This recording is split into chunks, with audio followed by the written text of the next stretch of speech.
vertigo/dizziness. I recently had my first personal experience with vertigo, and oh my, it is a frightening experience.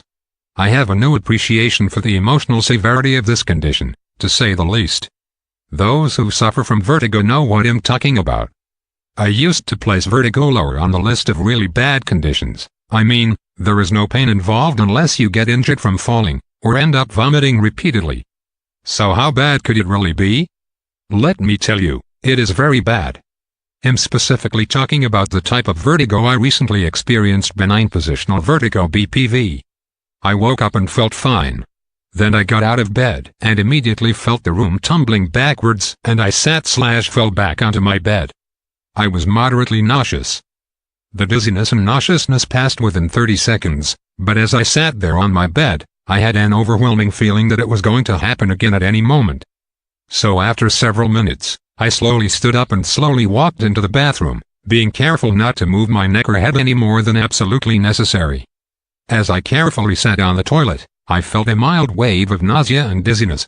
I thought that maybe if I just slowly kept getting ready for work, it would go away. No such luck. The more I moved around, the more easily I became dizzy and nauseous. My saving grace was that in 2015 I had learned from my trips to Michigan what causes BPV and how to fix it. So, I knew exactly what was going on with me and that it was curable. Had I not known any of this, I would have been in a panic. But I was dreading the treatment, because it involves causing the vertigo to happen repeatedly for 30-60 minutes. Dreading the treatment, and still hoping it would just go away without it, I decided to head to work. I had Roshana drive me there, to prevent a wreck should the vertigo suddenly take me over while driving. The car ride was very difficult. Even the slightest acceleration or brake made me mildly nauseous and on the edge of dizziness. As I'm writing this, I'm realizing that I keep saying that it was mild or on the edge of a problem. I'm realizing that the reason it was actually so very bad was because of the fear. The one episode where the floor quickly moved as I fell backward into bed was so frightening that any hint that it could happen again was terrible. Finally at the office, I realized that this wasn't going to go away, it had to be treated. And by this point I realized that it was specifically forward head nodding that would set it off. There was no way I could treat patients all day without looking down at the table. So I had Roshana call and cancel my morning appointments to give me time to attempt to treat my condition. If unsuccessful, I would have to cancel the rest of the day as well. Before I go on with the story, let me say that dizziness and nausea can be signs of very serious, even deadly conditions. The reason I knew I was not having a medical emergency was because I had none of the following symptoms. A new, different or severe headache. A fever.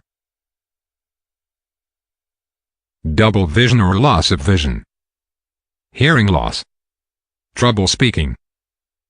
Leg or arm weakness. Loss of consciousness. Falling or difficulty walking. I had this once, but it immediately subsided once I stopped forward head motion. Numbness or tingling. Any of the above symptoms mixed with sudden vertigo can be a sign of a stroke or other life-threatening condition that may need immediate medical attention. So go to the emergency room right away if you have the above symptoms mixed with vertigo. I did have falling or difficulty walking, but only right after nodding my head forward, which I was being careful not to do. So when none of the above symptoms are present and the vertigo only happens when the head is in a specific position, this is BPV and is only an emergency if you cannot walk at all or if you can't stop vomiting. Now back to my story. As Roshana called the morning patients to reschedule them, I knew I had about 90 minutes to properly diagnose and treat my condition if I was going to expect to treat patients in the late morning, afternoon and evening. So I needed to act quickly. Despite this time crunch, I spent a long time studying pictures of inner ear drawings.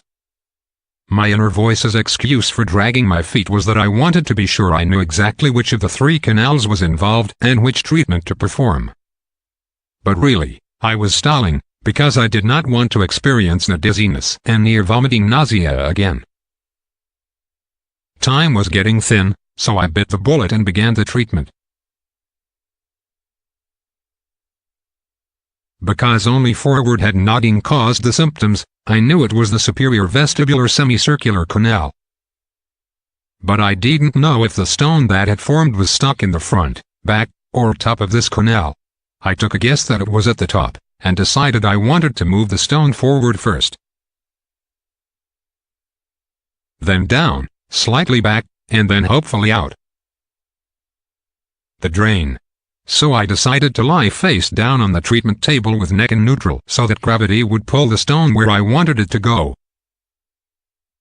This was the equivalent of nodding my head forward 90 degrees, a scary prospect since 10 degrees had caused dizziness and near vomiting.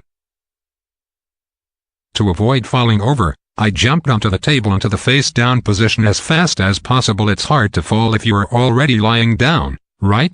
Successfully face down, the dizziness began.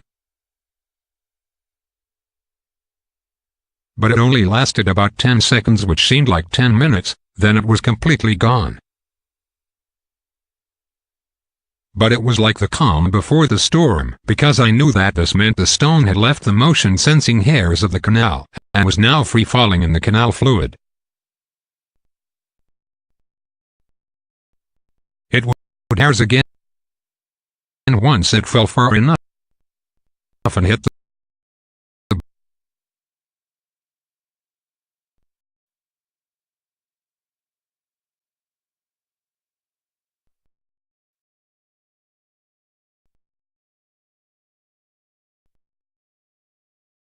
Sure enough, the dizziness started up again about 60 seconds later, lasting about another 10 seconds.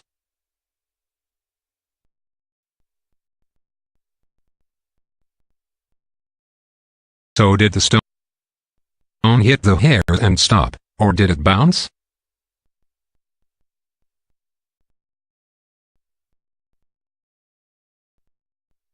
I waited in fearful anticipation to find out. 3 minutes later, it had happened, so I assumed the stone was settled into its new position.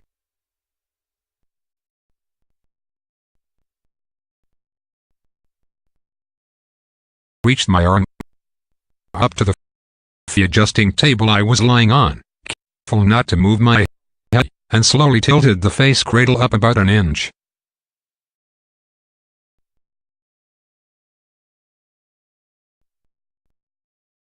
Instantly it felt like the room was spinning. But then it stopped.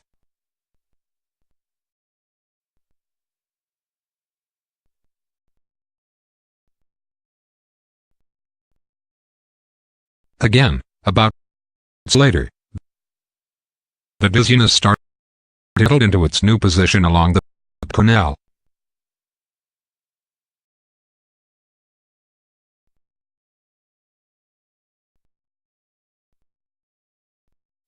I repeated this about 4 more times until the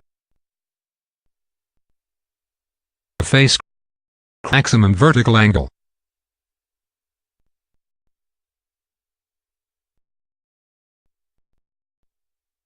My head was pretty close to vertical, so I decided to quickly lift my head the rest of the way to vertical. Luckily this time the dizziness was milder. Once things calmed again in this vertical head position, I was able to stand up and look at the computer screen images of the inner ear canals again while cautiously not moving the position of my head. It looked like the stone should be on the ledge of the exit hole, and all I needed to do was slowly tilt my head backwards until about at a 45-degree angle. So I carefully sat on the table with the face cradle still lifted up. I leaned back, keeping the top of my head upright. With my body face up on the table with my chin tucked to my chest, I now leaned my head back a bit onto the face cradle. Luckily only a mild dizziness for 10 seconds, then 60 seconds break, then 10 seconds dizzy. So it was still not out. I then began to lower the face cradle backward an inch at a time.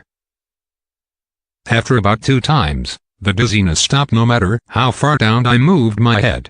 So I laid there for about 5 minutes, getting up my courage to stand up again.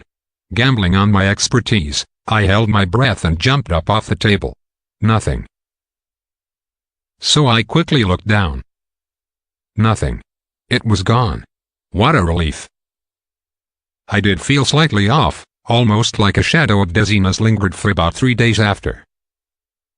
But no more vertigo, and it has been about 2 months now, so I'll keep you posted.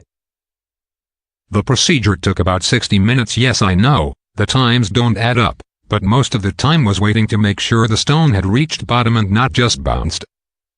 As well as getting up the courage to cause the vertigo again, but it seems to have been curative. If anyone has recurring vertigo, they should not wait until it comes back.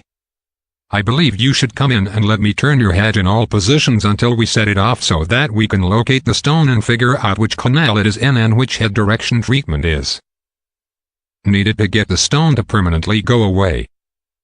This treatment is called the Epley maneuver, but if it doesn't make it stay away permanently, then it isn't being performed correctly.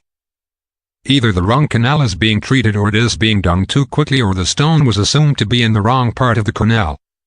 Because I had no one to help me get into some of the positions that would have been needed if the stone were located elsewhere, I got lucky. I made the assumption that it was at the apex of the canal, hoping I was right. Because had it been on the back side of the canal, I may not have been able to treat it myself.